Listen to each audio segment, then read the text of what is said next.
Will Seattle voters approve a new transportation levy this fall and then a multi-billion-dollar Sound Transit plan a year later? It is a big question hovering over the future of transportation in our region. And tonight, King 5's Chris Daniels travels to Vancouver and has a cautionary tale about the rising cost of improving traffic. The city is named after an old English captain, a guy named George Vancouver, who discovered the spot but likely never pictured this level of prosperity. Seattle and Vancouver are both desirable cities to live in. Saeed Fard has lived in both cities. Yeah.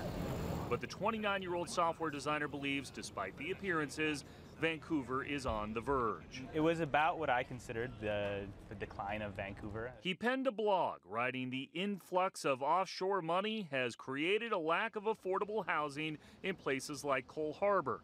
The Real Estate Board of Greater Vancouver, which measures values, says as of June, the benchmark home price in the metro area is nearly 700,000 Canadian dollars, up 10% in a year. Detached homes, 1.1 million, rising nearly 15% in the same time frame. A lot of my good friends over the past 5 years have moved out east to Toronto, to Seattle, actually, a lot of them, where wages are considerably higher. And believe it or not, property is a lot more affordable than here.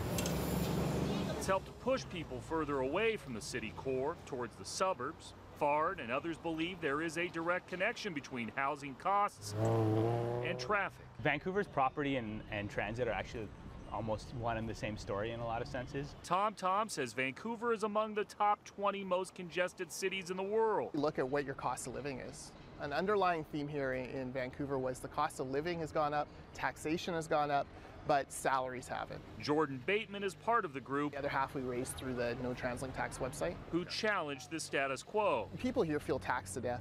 About 42% of our income ends up being paid out in taxes to various levels of government. So the idea that they came and asked us for more was pretty offensive to a lot of people.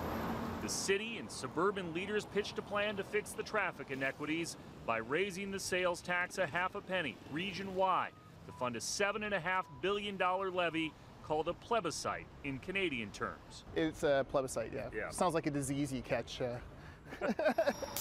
Plebiscite would fund a new subway down congested Broadway in Vancouver, bus, SkyTrain, and light rail service. Voters overwhelmingly rejected the transportation referendum earlier this month, leaving leaders here in Vancouver now scrambling to come up with a plan B. The vote, went down. About 62% said no. Gavin McGarrigle, who co-chaired the Yes campaign, says Plan B will likely involve some form of a new tax. There's many different ways. There's, vehicle pricing, there's mobility pricing, there's tolls, there's sales tax increases, property tax increases, carbon tax. People still like their cars. I don't think that's different in either region, actually. Larry Frank is a University of British Columbia professor, a transportation scholar who got his master's at UW, and says Seattle can learn a thing or two from Vancouver. Make sure that all of the transportation investments are supportive of the kind of land use decisions that you say you want to have, and vice versa. Timing is also important. Not everyone lives like you do.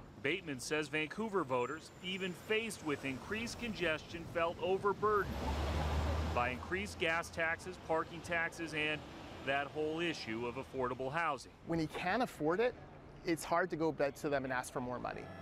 Will it be a factor as Seattle attempts to approve a nearly $1 billion property tax levy this fall and a multi-billion-dollar Sound Transit measure in 2016, with people facing some of the same affordability issues? Seattle, soon like Vancouver, is going to feel the brunt of foreign wealth as well. Saeed, the former Western Washington resident, Seattle's growth has been a domestic one. Believes Seattle's economy is in better shape, but at some point, like Vancouver, there will be a tipping point. There's certainly growth that's not tenable in the long term.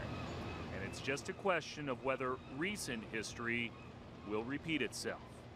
In Vancouver, BC, Chris Daniels, King 5 News.